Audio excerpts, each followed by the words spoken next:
Hi guys, Nuna is calling back again, and today I'm going out. So this is the first time I'm bringing the camera, and then I really want to introduce some Korean, or especially in Seoul's hotspots or tour place. So today here it comes. I'm coming here first place Namdaemun.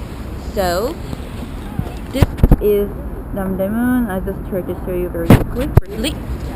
And then this is the first place when a foreigner comes to Korea, and then one of the ports. And then you can see a lot of today is Wednesday, and then you can see a lot of tour buses. So I'll give you some information about the Namdaemun from now, and then let's go together. So first you can see little signs about what is Sungnyemun. So you can see far over there. So that two-story building is the Sungnyemun. And then until a few years ago, people called the Sungnyemun Namdaemun because it was located in southern part, in old times, in a southern part of Seoul.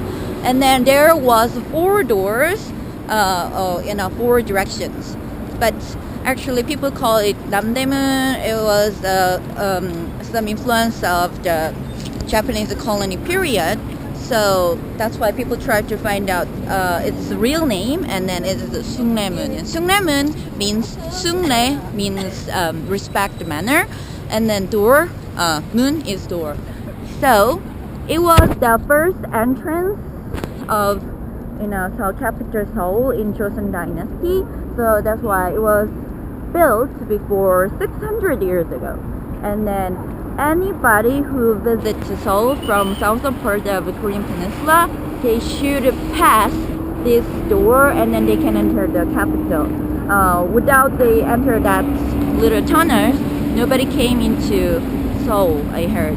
But you might wonder why this is a 6-year-old building, but it looks a little bit very clean, and then also this seems to be built few days ago, right?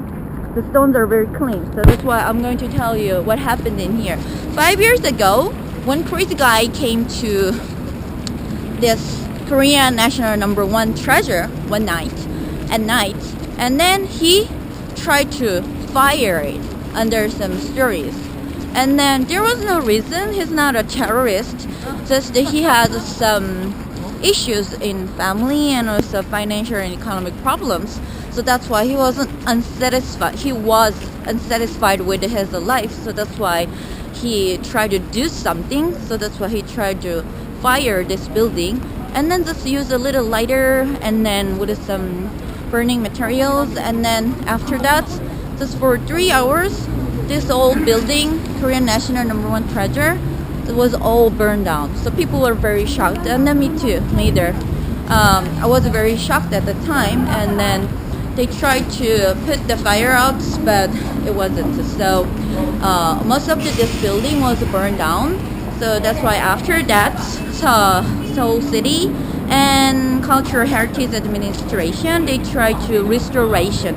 They don't want to get a new design, just they want to restoration very close to original building.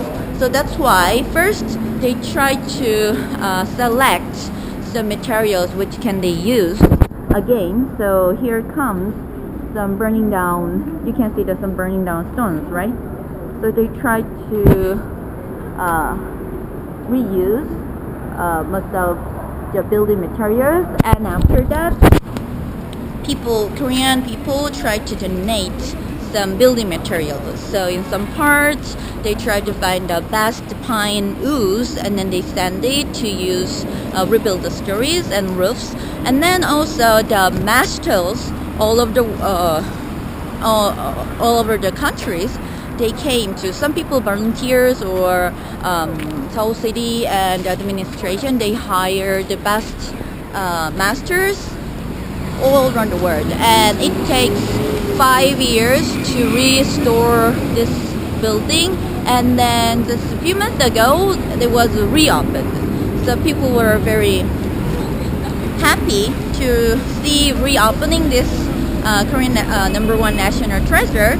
So that's why even if today is a Wednesday morning and you can see a lot of Koreans, right? Maybe it's close to lunchtime, but anyway, a lot of people came in here and take a picture, and then they try to see, and then they want to check by their eyes rebuilding, right? And then it has some meanings for Korean about in this building, because number one, this is national treasure number one, and then also it's a kind of a symbol in Seoul and then in Korea. So that's why maybe if you visit in here, you can see how much people care about this building. And also it is located a very central of Seoul, and it was covered with a lot of building, right? Actually this building, this area is the center of some financial, like a Wall Street. So a lot of people in lunchtime, they came in here and then they can enjoy the little piece, real last of their days. So maybe I think if you visit in here, you might feel like modern Seoul and then old times traditional Seoul can coexist in this area. So maybe this building was just a little small two-story buildings, but it is a very special place in Seoul. So maybe if you have a chance to visit Korea, I think I really recommend you can just visit in here, and then you can see how Korean people care about their symbols, and then also how can they enjoy the old buildings in their daily life. Okay, so maybe if you have a more chance, I came here like this, and then I try to introduce a lot of good places in Seoul, because I live in Seoul. I cannot visit another place anyway, and then I'll try. Okay, so this is all today, and then see you again. Bye.